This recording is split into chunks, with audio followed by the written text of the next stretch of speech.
Hi everyone, welcome to UBS Trending. I'm Wale Ogunleye, Head of Sports and Entertainment at UBS, and today I'm joined by my colleagues Jim Hart and Nolan Hart. Together, we'll explore how the NIL landscape is changing and what it means for athletes to build their wealth early. Let's dive right into it. Gentlemen, thanks for being here. Great to be here, Wale. I think over 12 months ago, over a year ago, we were in the studio. Well, not this studio, because this is a brand new studio. It's actually pretty amazing studio they've created here. It's my own new home. But over a year ago, we talked about NIL and the ever-changing landscape. Maybe we can discuss what has changed in a year, if anything, which I'm sure it has, but dive into that with me. Absolutely, Wale. Great to be here. I think we can definitely say that college sports is no longer operating under an amateur model. We can go back to June of last year when the House settlement passed, which allowed colleges to basically negotiate directly with athletes to play on their rosters. We've seen in football rosters going up to 40 million, which includes NIL on top of the 20.5 that you're allowed to pay from an athletic department. College hoops up to 20 million. We've seen close to that. And so, athletes are creating real value for their universities, their sponsors, media companies, and so now they have a seat at the table. I think most recently we saw the College Sports Roundtable at the White House, and there was no athletes being represented there. Is there really a seat at the table? That's a good. There was no seat at that table. Yeah, right. Absolutely. So it's interesting, and private equity even getting involved now, right? With Utah kind of breaking the seal. So I think we might see, with the cost going up, initially we saw facilities kind of being the spending game. Now it's with roster sizes. And, that might sound scary to people like me who love college sports, but I think the product's never been better. And so we've seen college athletes try to stretch out their eligibility as long as possible to maximize on this opportunity.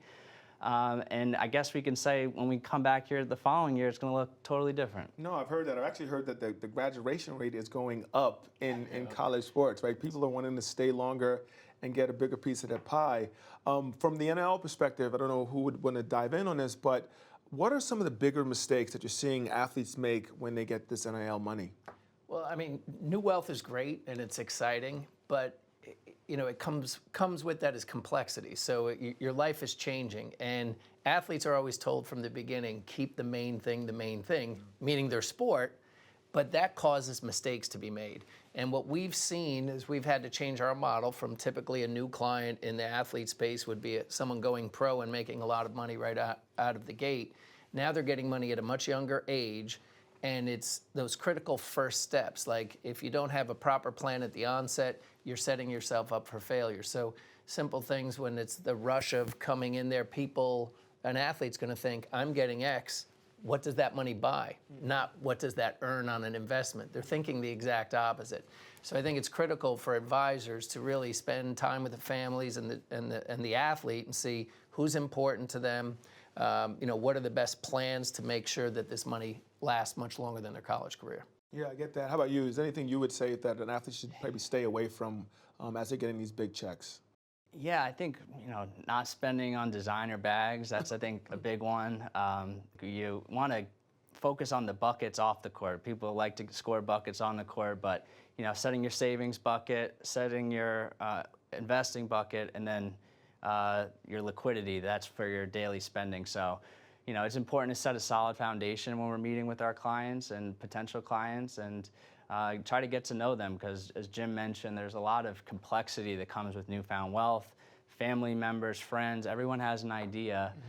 So it's about kind of keeping straight on that narrow road and trying to maximize this NIL while it's here, and then you could have another bite at the apple professionally.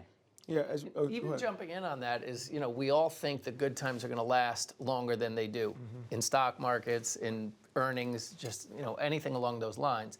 So these athletes think that this money is the beginning of an ever-ending stretch of pro income coming after it. So it's almost getting them to rationalize, well, if this is the money in the next 4 years, let's make the most of it so we're not looking back and seeing that we, squandered an opportunity. And I think the biggest thing, right, we're around tax time right now. So if athletes have been spending too much money, they don't work with a financial advisor. Now Uncle Sam wants, upwards to 30-40% of that money.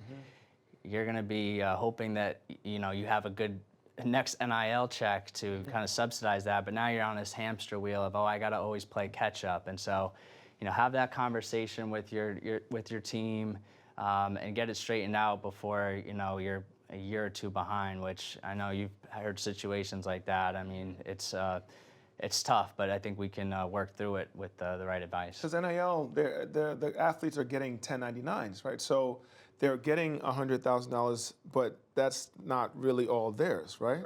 Correct. The beauty of 1099 income is you're not taxed on it in the beginning. So for people with a plan, you can actually earn interest on that money until the tax man comes a year later. But it can also cause problems. So what we've done is, we've been utilizing a SEP IRA for a lot of our athletes where they can put away 25% of their income up to a maximum of $70,000. And as you said earlier, these college careers are lasting oftentimes 5 years. And even in that first year, your freshman year, if it was this year, you'd have 2025 and 2026 earnings. So an athlete playing the full 4 years is likely to be able to make 5 SEP IRA contributions at $70,000 a year if he's a high earner, $350,000 in from ages 19 to 23. If you do nothing and you just earn an average market rate of 8 or 9%, at 59, you're going to have $10 million. Sounds like funny math, but it's the truth. And it's really just that one good decision you make at 18 or 19 can set you up for a lifetime of, good dollars. I mean, it sounds like you guys are ensuring that your athletes have a plan to be successful. You talk about the SEP RIAs. Are there anything else from an advisor standpoint that you guys are doing to ensure success? I would like to start on that because it leads into the mistake. And, we make mistakes too, and it's just really in that onboarding. A lot of times when we work with a new client who's in their 40s or 50s, who do you bank with? Oh, your direct deposit goes there. Okay, well, whatever's left for investing, then we're going to set up a cash sweep where we can put money in monthly. But with these athletes, when they're in a rush and they go to that college campus the first time, who do you bank with? And they say their bank, they pull up their app, and now the direct deposit of that NIL money gets right into their swipe card, and that's where it can be dangerous. So we're reversing that. At our meeting that we gathered our team up, we said, going forward, one of the contingencies of working with us is that we want clients who want to pay themselves first. We say you were disciplined enough and worked hard enough to get here athletically. Now to work with us, we want you to be disciplined and work hard with us, which means let your direct deposit come here. This is your long-term money, and then we'll only push back to your bank account what you need to live on each month. And if you can set that up right away, and now there's like kind of a hand covering the cookie jar, I think that athletes can stretch those dollars a lot better. I know a lot of athletes, they get that first check and they think, as Jim mentioned, how much can I spend, like, doing this and that, or just sticking the money under the mattress proverbially and not getting that interest rate that can also help you down the line, especially if it's a big chunk of change. Which again, as we're entering this transfer portal of time of year, dollars are being fought for, negotiations are being made, and so it's important to know your value as an athlete and have a plan, right? And so if you can execute that plan, you're going to be set up for success. You just said that athletes are getting paid not just for their expertise on the field or the court. They're actually getting paid even more than influencers are, right? We're seeing, which is the change here. How is that dynamic, come into play? Like when I played, it was the main thing was the main thing, but now actually having a presence on social media is adding to the NIL value for some of these athletes. And as a financial advisor, do you find that as a crazy place to navigate? Well, I think, a lot of people say, will this money stay this high this long? Eventually things find their proper value. So if you invested in a quarterback that you thought was going to be your starter and you put a lot of money into him, he didn't take a snap, well, maybe the next year he won't get that same money. And so there's some realities there. We've seen a lot of social media stars be able to capitalize on their likeness, and that could be, in some rare cases, even more valuable than their athletic endeavors. And we work with other, it's not all athletes, it's athletes and entertainers. We have a few social media influencers, and it's mind-boggling some of the money they get based on, the number of followers and advertising they get. You think of the billions of dollars that would be spent on advertisements in March Madness. You see, the Boozer twins and Darren Peterson, AJ Dybansta making tons of money both on and off the court. I mean, I think we're seeing a lot of apparel companies that are working with the schools subsidize some of the NIL costs that the colleges are seeing. And so, it's important, more important than ever, to start early with your social media. Of course, work with your parents, make sure that you're doing things the right way. But it's important to have a brand because, sometimes a school might bring you on board just because you bring people into the seats, right? So it's more than just basketball, it's entertainment, right? You understand that part of it. So it's important to look at the whole picture. You talk about parents, for me, as I'm thinking about this, if I went, back to my college days and I was paid for NIL, my first thing was probably going to spend on my family. You talk about saving, and as advisors, how do you tell an athlete not yet or slow down on when they want to take care of family members? And that's actually probably where a lot of the money that they're spending probably goes to their community or people they grew up with, their family members. How do you tell them to slow that down? I think a lot of it is you explain to them, like, how is your life now prior to this money? You're eating good, you're traveling well, you're doing things, the parents, everyone's kind of doing okay. So, just like they would say a lottery winner, try not to change anything for a year. Get your tax team in place, get your financial advisors in place. So if you could just tell them to delay the gratification a little bit, let's see how this money feels. To them, whether it was $500,000 or $50,000, in a lot of cases, they don't know really the difference because it's more money than they've ever had at 50 or 500. So we like to tell them, let's feel the weight of it. Let's just start your direct deposit. Let's work on your budget. And 3-4 months in, now we've got some savings. We see what that looks like. Now we can talk about who's important to you and what's the best way you can help them that won't hurt your future plan. Yeah. But as you mentioned, I think it's just setting expectations at the onset. If you have someone that you want to take care of, again, start them in small increments and periodically. That way you're not getting text at 11 p.m. the night before a game asking for some money or this and that. That's just a distraction. And so I would always say that college is the best time to build good money habits because a lot of the stuff's already paid for. So it's a great time to exercise good money habits and you'll be set up for success. I love that. And I think when we talk about the trusted advisors around the athletes, a good period that's coming up, April 7th to, I think, to 21st. The transfer portal is about to open up again.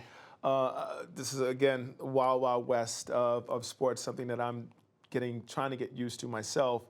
What advice would you give to the family members and the people in the trusted circle of these athletes as we approach the transfer portal era? I'd say know your value. As a fan, you're used to thinking, commit to a college, you're there 4 years. But now it's really a 1-year contract.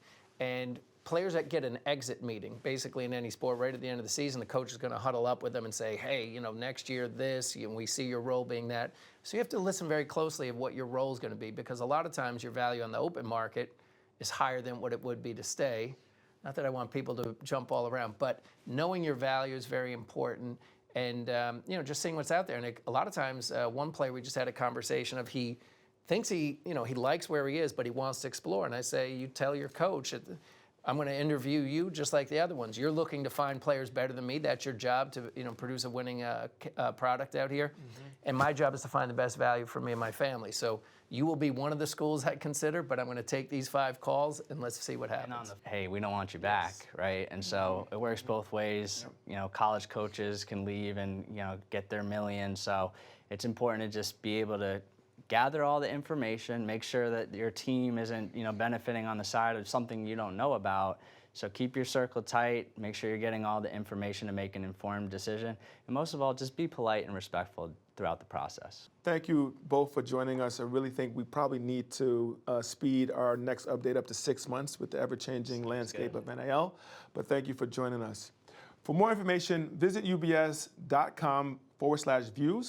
UBS Trending is on social media. Follow us on Instagram at UBS Trending for content that you won't find anywhere else.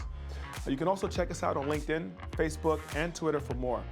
And as always, if you have any questions about your portfolio, please seek the help of your financial advisor. Until next time, I'm Wale Ogunleye. Have a great day, and remember to keep your eyes on what's trending.